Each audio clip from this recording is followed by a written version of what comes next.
रमाचं लग्न नागेशसोबत झालं. नागेश सरकारी नोकरी करत होता. रमा तिच्या आईवडिलांची एकुलती एक मुलगी होती. रमाच्या आईवडिलांना कुणीतरी नागेशचं स्थळ सुचवलं होतं. रमा फक्त 21 वर्षांची होती. ती BAच्या शेवटच्या वर्षात शिकत होती. पण तिच्या आईवडिलांना असं वाटलं की एवढं चांगलं स्थळ हातातून निघून जाऊ नये. मुलगा सरकारी नोकरीत परमनंट आहे. घरची परिस्थिती पण चांगली आहे. त्याच्या दोन्ही बहिणींचे लग्न झाले आहेत आणि एक लहान भाऊ आहे. तो अजून शिकत आहे. जास्त मोठं कुटुंब पण नाही. त्यामुळे रामाचं लग्न त्या कुटुंबात करून द्यायला काहीच हरकत नाही. तिथे ती कायम सुखात राहील.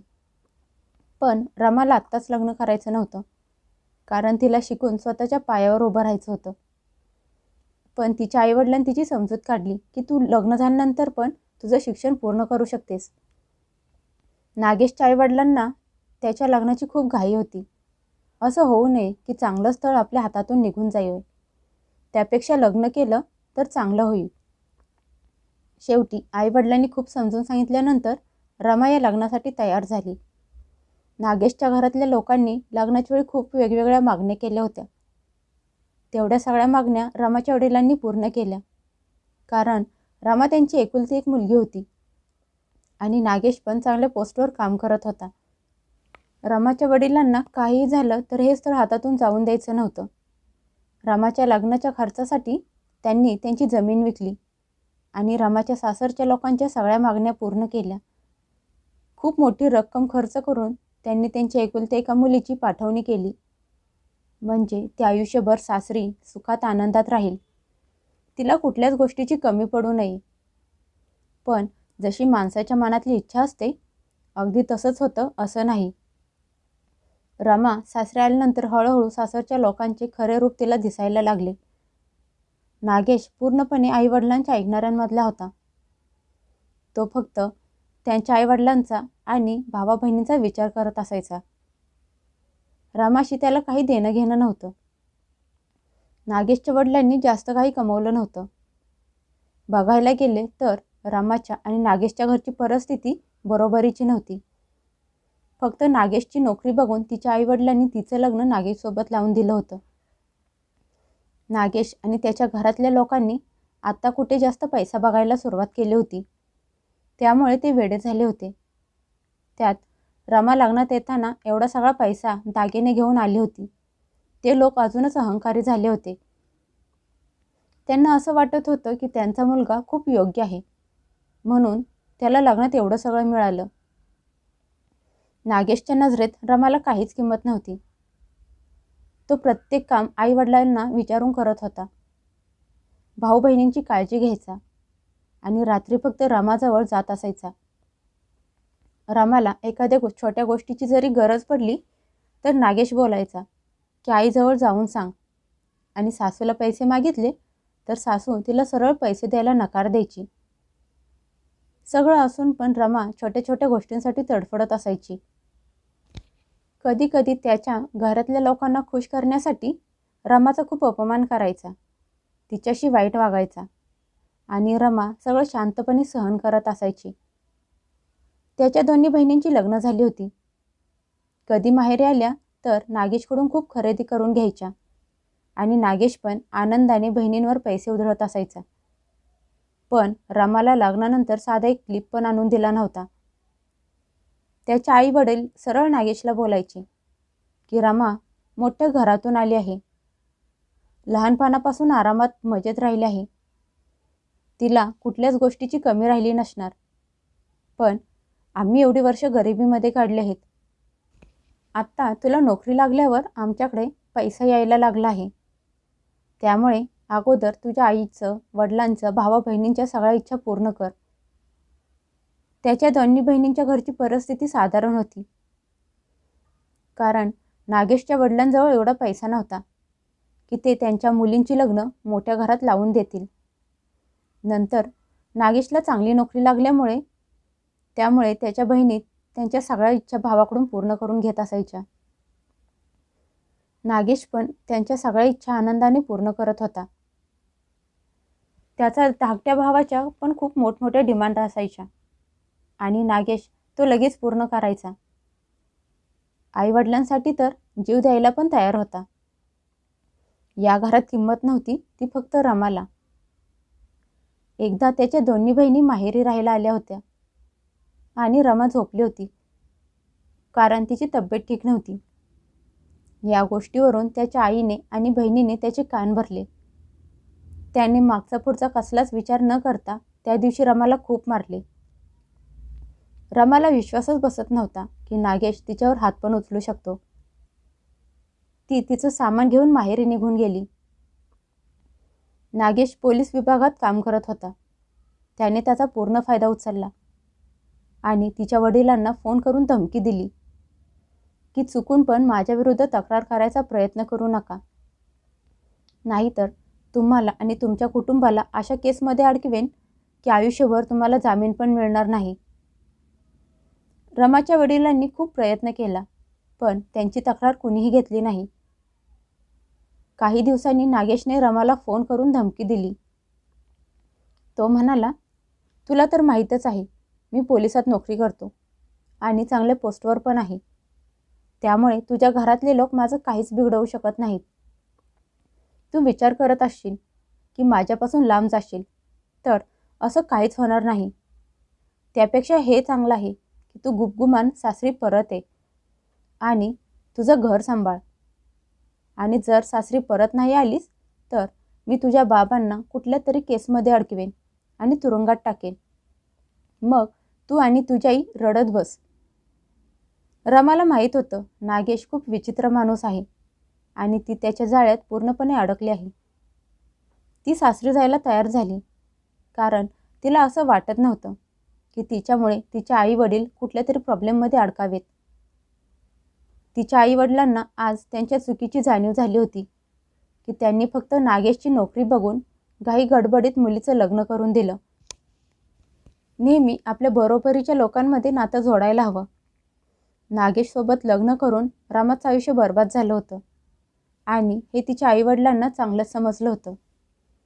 तिचे वडील म्हणाले, रमा तू त्याच्याकडून घटस्फोट घे आणि मी तुझं दुसरं लग्न लावून देतो. तू सासरी परत जाऊ नकोस. मला माझी चूक समजली आहे. त्यांचं बोलणं ऐकून रमा म्हणाली, बाबा जे व्हायचं होतं ते होऊन गेलं, ते आपण बदलू शकत नाही आणि आता माझी अशी इच्छा नाही की माझ्यामुळे तुम्ही कुठल्या प्रॉब्लेममध्ये अडकावं. तुम्ही तर माझ्या चांगल्याचाच विचार केला होता, पण माझ्या नशिबात हेच लिहिलं होतं, त्यामुळे आपण काहीच करू शकत नाही. त्या दिवशी रमा सासरी परत आली. आता तर नागेश अजूनच नालायक झाला होता कारण त्याला माहीत होतं की रमा त्याच्या भीतीने सासरी परत आली आहे. आता तर नागेश आणि त्याच्या घरातले अजूनच रमावर अन्याय करायला लागले. तिचं आयुष्य अजूनच कठीण झालं होतं. तिची तर त्या घरात नोकऱ्यांपेक्षा पण वाईट अवस्था झाली होती. नागेश तर आता छोट्या छोट्या गोष्टींवरून तिच्यावर हात उचलत असायचा आणि तिच्या सासरची लोक मजेत आनंदात जगत होते. रमा नागेशसाठी फक्त एक कामवाली होती आणि त्याच्या शरीराची भूक मिटवण्याची एक वस्तू, त्यापेक्षा जास्त काहीच नव्हती. नाही तिला बायकोचं स्थान होतं आणि नाही त्या घरात इज्जत. रमाला तर काहीच कळत नव्हतं की काय करावं. कधी कधी तर तिच्या मनात यायचं की आत्महत्या करावी, कारण तिच्याकडे दुसरा कुठलाच मार्ग नव्हता आणि नागेश तिला कधी सोडणार नाही हे तिला चांगलंच माहीत होतं. त्याचा सामना ती करू शकत नव्हती कारण त्याची ओळख खूप जागेवर होती. असंच रमाच्या लग्नाला 2 वर्ष झाली, तरी पण तिची अवस्था जशीच्या तशीच होती. तिच्या सासरचे लोक भाड्याच्या घरात राहत होते. आता त्याला नोकरी लागली होती म्हणून त्यांनी स्वतःचं घर विकत घ्यायचं ठरवलं होतं. हे मोठं घर पण त्याने नोकरी लागल्यावर भाड्याने घेतलं होतं, नाहीतर अगोदर ते 2 रूमच्या खोलीत भाड्याने राहत होते. त्याचं महिन्याचं भाडं 20,000 होतं.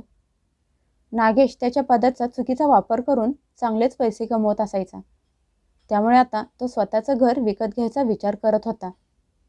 ज्या घरात तो भाड्याने राहत होता तेच घर विकत घ्यायचा तो विचार करत होता. ते घर खूप मोठं होतं. नागेशने पैशाची व्यवस्था केली होती. जवळजवळ 1 करोड रुपयांचं ते घर होतं. नागेशने नोकरी लागल्यानंतर खूप कमी वेळात चुकीच्या पद्धतीने खूप पैसा कमवला होता आणि त्यात त्याला त्याच्या घरातल्या लोकांनी पण साथ दिली होती. नागेशला माहीत होतं की जर घर त्याने स्वतःच्या नावावर घेतले तर तो अडकू शकतो. त्यामुळे त्याने ते घर वडिलांच्या नावावर घ्यायचा विचार करत होता. त्याची इच्छा असती तर तो त्याच्या बायकोच्या रमाच्या नावावर पण घेऊ शकला असता, पण तिला त्याच्या आयुष्यात काडीचीही किंमत नव्हती. त्यामुळे त्याने वडिलांच्या नावावर घर घ्यायचं ठरवलं. त्याचे आई वडील हे ऐकून खूप खुश होते आणि भाऊ बहिणीसुद्धा. कारण घर जर वडिलांच्या नावावर असेल तर त्यात मुलांना समान अधिकार असतो आणि नागेशसाठी सगळे त्याचे आपलेच होते, फक्त रमा सोडून. रमा मनातून पूर्णपणे तुटली होती. तिला कळलं होतं की असं चालू राहिलं तर ती जास्त दिवस जगू शकत नाही. तिचे आई वडील पण त्यांच्या चुकीवर रडत होते, पश्चाताप करत होते आणि मनात असून पण मुलीची मदत करू शकत नव्हते. नागेशने घराचे सगळे पैसे दिले होते. घर त्याच्या वडिलांच्या नावावर होणार होतं. घराचा मालक बोलला होता की तुम्ही म्हणाल तेव्हा मी तुमच्यासोबत येऊन सगळे कागदपत्र पूर्ण करतो. नागेश पोलिसात असल्यामुळे त्याला धोका द्यायचा प्रश्नच येत नव्हता. नागेश दुसऱ्या दिवशी त्याच्या आईवडिलांच्या सोबत घर रजिस्टर करायला जाणार होता. त्याच रात्री नागेश ड्युटीवर होता आणि खूप दारू पिला होता. घरी परत येताना गाडी स्वतः चालवत होता आणि त्याचा मोठा अपघात झाला आणि त्यातच त्याचा मृत्यू झाला. कुणीही असा विचार केला नव्हता की त्याच्यासोबत असं काहीतरी होईल.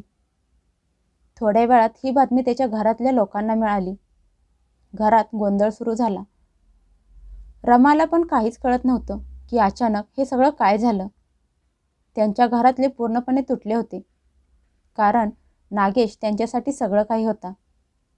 त्यांचा तरुण मुलगा अपघातात मेला म्हटल्यावर आईवडिलांची वाईट अवस्था होणारच ना. रमा पण खूप दुःखात होती, पण या 2 वर्षात तिने खूप अत्याचार सहन केले होते. त्यामुळे तिला नागेश गेल्यामुळे जास्त दुःख झालं नव्हतं. तिला जास्त फरक पडत नव्हता की तिचा नवरा तिला कायमचा सोडून गेला आहे, कारण तिला कधी नवऱ्याकडून प्रेम मिळालंच नव्हतं. फक्त मार, अपमान मिळाला होता. त्यांच्यात नवरा बायकोचं नातं नव्हतं. तरी पण कसा पण असला तरी तिचा नवरा होता. पण जे दुःख बायकोला नवरा गेल्यावर होत असतं तेवढं जास्त दुःख रमाला झालं नव्हतं. ही बातमी समजताच तिचे आई वडील पण तिच्या सासरे आले. नागेशची बॉडी ताब्यात घेण्यासाठी त्याच्या घरातले लोक दवाखान्यात गेले होते. रमा घरातच होती. तिचे आई वडील सासरे तिच्या जवळ आले होते. या 2 वर्षात रमा पूर्णपणे तुटून गेली होती आणि आता अजून तुटण्याची क्षमता तिच्या अंगात नव्हती. तिच्या आईवडिलांना तिच्या भविष्याची खूप काळजी वाटायला लागली होती. अगोदरच तिचं आयुष्य खराब होतं आणि त्यात अजून एक डाग तिच्या आयुष्याला लागला होता. पण रमा दुसराच विचार करत होती. नागेश आणि तिचं नातं एवढं खास नव्हतं. ती दगड बनली होती. त्यामुळे मनाने विचार न करता ती डोक्याने विचार करत होती. अचानक तिच्या डोक्यात काय आलं माहीत नाही. ती तिच्या वडिलांना म्हणाली, बाबा लवकर गाडी काढा, चला मला कुठेतरी जायचं आहे. असं म्हणत रमाने फटाफट तिची सगळी कागदपत्र गोळा करायला लागली. तिला असं करताना बघून तिचे बाबा म्हणाले, रमा तू हे काय करत आहेस? तुला काय झालं आहे आणि तुला कुठं जायचं आहे? रमा म्हणाली, बाबा जास्त वेळ नाही, तुम्ही फक्त माझ्यासोबत मी बोलेन तिथे लवकर चला. रमा तिच्या बाबांच्या सोबत तिच्या घरमालकाच्या घरी गेली आणि खूप समंजसपणे घर मालकांना म्हणाली, आज घर रजिस्टर करायचं होतं. तो घर मालक म्हणाला, हो मॅडम, म्हणून तर मी तयार होऊन बसलो आहे. रमा म्हणाली, हो यासाठीच तर मी आले आहे. घराचे रजिस्ट्रेशन माझ्या नावावर करायचं आहे. घर मालक तिला चांगलेच ओळखत होती.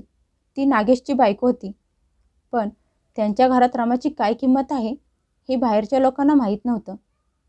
ती नागेशची बायको आहे हे सगळ्यांना माहीत होतं. त्यामुळे त्या घर मालकाला वाटलं की नागेशला घर त्याच्या बायकोच्या नावावर घ्यायचं असेल. घर मालक म्हणाला, हो नागेश साहेबांनी सगळं पेमेंट केलं आहे. आणि फक्त रजिस्ट्रेशन करायचं राहिलं आहे. मग चला, आज ते काम पण आपण पूर्ण करून टाकूया. अशा प्रकारे रमाने ते घर स्वतःच्या नावावर केलं आणि घराची कागदपत्रे घेऊन घरी परत आली. तोपर्यंत तिच्या सासरचे लोक नागेशची बॉडी घेऊन घरी आले. त्याचा अंतिम संस्कार केला. त्याच्या सगळ्या विधी पूर्ण झाल्यानंतर तिच्या सासरच्या लोकांनी त्यांचं खरं रूप दाखवायला सुरुवात केली. तिची सासू म्हणाली, तू माझ्या पोराला खाऊन टाकलंस. तू पांढऱ्या पायाची आहेस. आता तू इथे कुणासाठी थांबली आहेस? चालती हो माझ्या घरातून. आता मी तुला 1 मिनिट पण या घरात थांबू देणार नाही. आता जर माझा मुलगाच राहिला नाही तर तू या घरात राहून काय करणार आहेस? जाऊन मर कुठेतरी. एवढे दिवस रमा उलट काही बोलत नव्हती. त्यामुळे तिच्या सासरच्या लोकांना असं वाटलं की ते तिला धक्के मारून आरामात घरातून बाहेर हाकलून देतील आणि त्याची नोकरी त्यांच्या धाकट्या भावाला देता येईल. पण रमा एवढी वेडी नव्हती. तिने जोरात तिच्या सासूला धक्का दिला आणि म्हणाली, अगं ये म्हातारे, तुझं तोंड बंद कर. खूप सहन केला तुझा अत्याचार तुझ्या त्या नालायक मुलामुळे. पण तुझा तो नालायक मुलगा ज्याने माझं आयुष्य नरक बनवून ठेवलं, आता तो या जगात नाही आणि त्याचा भूत येऊन तुझी मदत तर करणार नाही. तिचा सासरा म्हणाला, तुला लाज वाटत नाही तुझ्या मेलेल्या नवऱ्याबद्दल असं बोलताना? रमा जोरजोरात हसायला लागली आणि म्हणाली, नवरा? तो काय असतो? मला तर माहीतच नाही नवरा बायकोचं नातं कसं असतं. फक्त समाजाला दाखवण्यासाठी आम्ही दोघं नवरा बायको होतो. मला तर त्याचं फक्त वाईट रूप माहीत आहे, ज्याने माझं आयुष्य नरक बनवून ठेवलं. आणि आता मला माहीत आहे तो वाईट माणूस माझ्या आयुष्यातून कायमचा गेला आहे. आता तोच राहिला नाही तर त्याच्या घरातल्या लोकांशी मला काहीच देणं घेणं नाही. यावर तिचा धीर आणि नंदा म्हणाल्या, मग तू तुझ्या आईबापांच्या घरी जा. तुला कोणी थांबवलं नाही. आता दादा तर राहिला नाही, त्यामुळे तू इथे राहून काय करणार आहेस? चालती हो या घरातून. रमा परत जोरात हसली आणि म्हणाली, आता या घरातून मी नाही तर तुम्ही लोक चालती व्हा. कारण हे घर माझं आहे. हे माझ्या नवऱ्याने त्याच्या पैशातून विकत घेतलं आहे. या घराची मालकीण आता मी आहे. त्यामुळे तुमचा बोरा बिस्तरा उचला आणि चालते व्हा माझ्या घरातून. हे ऐकून तिच्या सासरचे लोक हैराण झाले. तिच्या सासऱ्यांनी लगेच त्या घरमालकांना फोन केला आणि म्हणाले, मला घराचे रजिस्ट्रेशन करायचं आहे. ते ऐकून तो घरमालक म्हणाला, अहो तुम्ही हे काय बोलत आहात? घराचे रजिस्ट्रेशन 15 दिवसांपूर्वीच झालं आहे. घर तर अगोदरच मी तुमच्या सुनेच्या नावावर केलं आहे. हे ऐकून नागेशच्या घरातल्या लोकांच्या पायाखालची जमीनच सरकली. रमा हसली आणि म्हणाली, आता हे घर माझं आहे. या घराची मालकीण मी आहे आणि या घरात कोण राहणार कोण नाही राहणार याचा निर्णय मी घेणार आहे. त्यामुळे तुमचं सामान बांधा आणि निघा माझ्या घरातून. नाहीतर धक्के मारून बाहेर काढायला मला वेळ लागणार नाही. आणि हो, मला चांगलंच माहीत आहे की तुमच्या धाकट्या पोराची नजर माझ्या नवऱ्याच्या नोकरीच्या जागेवर आहे. पण मी एवढी मूर्ख नाही. ती माझ्या नवऱ्याची नोकरी आहे, त्या नालायक माणसाची, ज्याचा मार अत्याचार मी 2 वर्ष सहन केला आहे. मी खूप अपमान सहन केला आहे. त्यामुळे ती नोकरी तर मलाच मिळायला हवी. तुम्ही लोक तुमची व्यवस्था दुसरीकडे कुठेतरी करा. आता नागेशच्या घरातल्या लोकांना कळून चुकलं होतं की त्यांच्या हातातून सगळं काही निसटलं आहे. त्यामुळे त्यांनी लगेच त्यांचा रंग बदलला. तिचे सासरे म्हणाले, रमा तू असं कसं करू शकतेस? आम्ही तुझ्या नवऱ्याचे आईबाप आहोत. पण आता रमा त्यांच्या इमोशनल नाटकात अडकणार नव्हती. रमा म्हणाली, जर नवराच राहिला नाही तर त्याच्या घरातल्या लोकांचं काय लोणचं घालू? चला निघा माझ्या घरातून. आज संध्याकाळपर्यंत माझं घर मोकळं करा. असं म्हणत रमा तिच्या खोलीत निघून गेली आणि दार आतून बंद करून घेतलं. आज तिला खूप खूप दिवसांनी शांती भेटली होती. आज तिला शांत झोप लागणार होती. त्यामुळे म्हणतात, माणसाने केलेल्या कर्माची फळं माणसाला या जन्मातच भोगावे लागतात. त्यामुळे चांगले कर्म करा.